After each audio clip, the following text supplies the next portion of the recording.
and girls, welcome back to Watch the Time. Thanks for tuning back in. Thanks for coming back to see me. I'm really pleased about to bring you another Addiesdive. You guys will know I feature quite a few Addiesdives at this point, and there's a very, very good reason. They really have built their reputation on making outstanding, affordable watches. The dials on them are fantastic. The finishing for the price is unbelievable. I saw this being released. I contacted them. They gave me a small discount to feature it. I really wanted to feature it though. Like I said, this is a homage of a Seiko Turtle. Like I said, I just loved. I'm a sucker for a dial, and like I said, this dial looks a bit different to the other Addiesdives I've had in. It's gonna have good finish. It's got a Seiko NH35 movement inside. Lots and lots to like about it. Very affordable. Is it for you? Is it gonna be? Is it gonna go on in the same vein as sort of 2023 did? Because I think they had an outstanding year last year. Hopefully, this is the sign of things to come. They kick on, but is it? Is it as good as all that? I guess there's no time like the present to find out. If you like the watch, I'm gonna leave an affiliate link in the description. Doesn't cost you any more. This helps you out. But I'm gonna stop going on because all you want to do is see the watch at this point, isn't it? It's about that time to get the camera turned around and get on with it. Hi guys, so this is the watch. As you can see, very, very generic Addiesdive packaging, briefcase, plastic, sticker on the top. I've undone the clips already. You open it up, you got the watch obviously. Inside you got a hang tag, warranty card, instruction manual. You got a tool to help you size it. I've taken off 4 links for it to fit my wrist. Just push pins to make it nice and easy.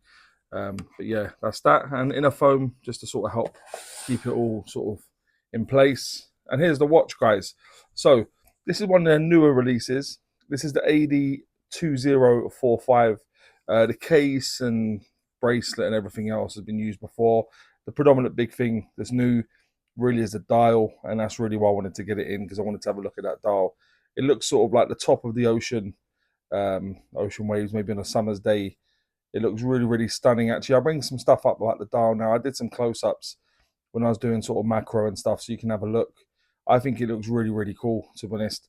A couple of things, or one thing in particular I'll talk about in a bit in terms of the applied elements. But yeah, I think the dial is done really, really nicely, and Addiesdive really are getting known for their dials. So yeah, this is the AD2045. Inside this watch, it's running a Seiko NH35 movement. I'll bring some information up about that movement now. What can I say, guys? What can I say that I haven't already said before? Rugged, reliable, yeah, really, really good movement. 21,600 beats per hour, 24 joules, 41-hour power reserve. They run well within the specified parameters. And like I said, that's the reason why lots of micro brands and stuff use their movements, is because they're so reliable, they do the business, and they're quite inexpensive. So when it gets to a stage, if you've got a watch you want to keep, you can just change the movement out, really. Even I'm able to do that at this point. It's not an easy job. You've got to take the hands off and stuff, but yeah, generally it can be done. But yeah, that's the movement. The construction of the watch, aside from the crystal, is all 316L stainless steel. So you'll see the brushed bezel, got nice coining on the bezel as well, which is all 316L stainless steel. The bracelet is all brushed, polished at the sides with push pins, as I said. Got the clasp, not signed, which is unusual, all pressed. You've got solid end links. You've got the case back screwed down. But it's all a mixture of brushing and polishing, as you'll be able to see throughout the watch, and all done to a reasonably good standard as well. So yeah, 316L stainless steel. The case thickness of the watch is 13.6 millimeters. The case diameter on this one, I measure from that 9 to the 3, because that's where the crown isn't. It was coming at 43.8 millimeters. And when you go from the 10 down to the sort of 4 o'clock position, it's coming at 48.3 millimeters. The lug width on this is 20. That does taper down to 18 and back up to 20 mil with that fully pressed clasp. And the lug to lug, tip to tip, is kind of what saves this watch, really, because it's got female endings of the center link, and it's coming at 47.5 millimeters. So as much as it is quite a wide watch, it's not very long, so it will hug the wrist nicely. And you probably saw that in my wrist shot during the intro, and also you'll see it under studio lighting conditions in a moment when I pop it on the wrist again. So there you go, that's the proportions, guys. The bezel is 120 click unidirectional bezel. I'll let you take a listen.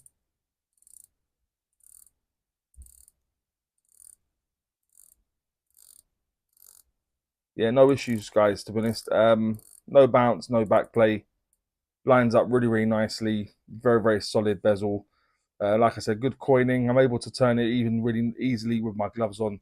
So there you go. Crown is situated down at the sort of 4 o'clock position. Screw down crown, signed with the Addiesdive logo. And as I showed you a moment ago, screw down crown as well, screw down case back as well. Again with the Addiesdive logo on there. So yeah, just take a little look just with the information as well that we're going to run through as well. So there you go. The bracelet is very, very comfortable, to be honest. It's one that I've had on many of their watches now. A couple of mils of taper, polished at the sides, push pins, as I showed you before. You got a fully pressed clasp, which is unfortunate. Safety catch, double safety pushers. You open it up, revealing uh, the ugly duckling, if you like. Don't really like that. I do prefer a fully mill clasp, and I think a watch like this deserves it, really. But there we go. The crystal covering the dial is a sapphire crystal, and I must say, guys, a reasonable amount of AR coating. Some more inexpensive watches nowadays seem to be really sort of cheaping out with the AR coating, but I'm pleased to report this isn't the case with these Addiesdive. The water resistance you'll be able to make out down at the 6 as well as 200 meters, so that'll give you 20 atmospheres of water resistance. But do bear in mind, guys, this watch is not tested to any sort of standard. But given the crystal is seated really well, the crown screwed down, so is the case back. I'll be happy getting this, taking this swimming and stuff. But there you go. The weight will appear in the top right. It's just above 170 grams with those 4 links removed. With those 4 links back in, you're probably about 190 odd grams. So, yeah, a reasonable amount of heft on this watch, guys. You're not going to forget you're wearing it. Yeah, not insignificant, if you like. But let's have a look at the dial in just a bit more detail. So what you've got a Rehout chapter ring with a minute track going around the outer edge in blue. Inside that, you've got your really, really nice dial. As I said, looks like the top of the ocean on a nice day. You can see it sort of just the way it sort of plays with the light. It's sort of the way they've done it, sort of shimmering. Looks really, really cool. You've got applied elements everywhere except for the 3 o'clock position where you've got the date with a nice date border cut out as well. Like I said, you've got circular battens, and I don't know what you'd call those other battens. We've got other battens at the 12, 6, and 9. Like I said, circular everywhere else. All polished at the hands and indices. I do quite like what they've done with the owl hand in terms of how it's blue. It's a bit of an off blue, but actually, given that there's quite a few different shades of blue on the dial, I think it actually works really, really well in terms of it's going to be color match regardless, given there's different sort of elements of different colors of blue and stuff going on there, which works really nicely. You've got Addiesdive printed on just below the indices at the 12, automatic 200M printed on just above the indices at the 6. I'm trying my best to show it, guys, but sometimes when you're wearing it, you can't really make out what those printed elements are. It looks like a bit of just black. It almost looks like there's a mark on the dial. I don't know how they could have got around that, but that's not ideal, really. On the close-ups I'm doing, you probably can make it out okay, given how I'm holding it, but in real life conditions, when you're wearing it, it's not ideal. You can't make out what those printed elements are. But I'll bring the loom up, guys. The loom is really good. I'm sure you're not surprised. Addiesdive know what they're doing when it comes to loom. This is just me doing it, testing it, just under the same light I'm doing recording. I didn't use any UV light to sort of charge it pre review or anything. This is just how it is. So yeah, you can imagine the sort of charge if it was out on a sunny day, or you've done it under a bit of charge, it's going to last for a very long time. But that's kind of what they do at Addiesdive. They don't mess about with their loom. Inside the watch, it's running a Seiko N835 movement. I'll unscrew the crown. Just bear with me, guys. A little bit more tricky wearing gloves.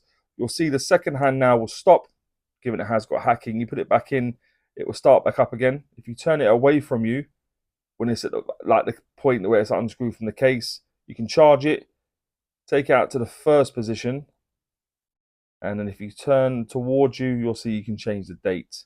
And that's it, guys. That's the movement. Seiko N835 movement. That's the hands, indices, loom, dial.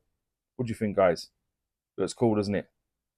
Let me just quickly pop it on the wrist, give you an idea of what it looks like on my wrist in these studio conditions. Just bear with me one moment, guys. Okay, so guys and girls, this is what it looks like on my wrist. My wrist is just above a 7-inch wrist for your reference. You will see that I've taken 4 links off.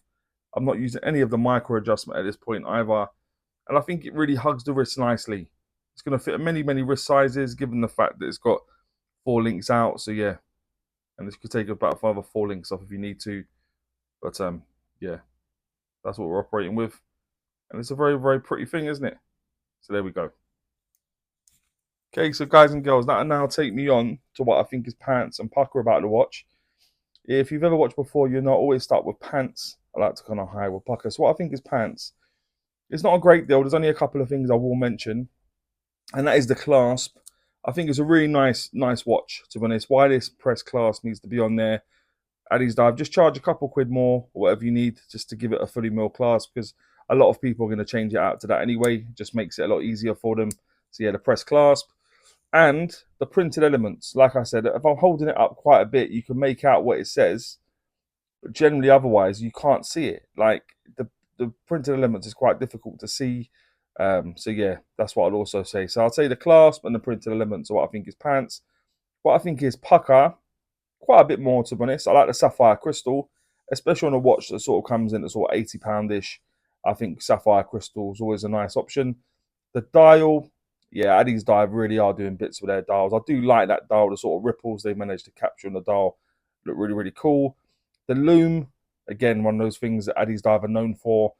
A little bit like how Pagani Design are not known for it, Addiesdive are known for it, so that's good to see. The movement, yeah, rugged, reliable movement in an inexpensive watch in the shape of the NH35 is appreciated. The bezel, yeah, the bezels generally on Addiesdive tend to be pretty good as well, and this is definitely following in those footsteps. The bracelet, although nothing special, is super comfortable, very, very easy to size out as well, which was nice. And like I said, very, very comfortable on wrist. The links are articulated nicely. And the price, as I said, £80, you get some discounts off and stuff. You probably bring it down a little bit more.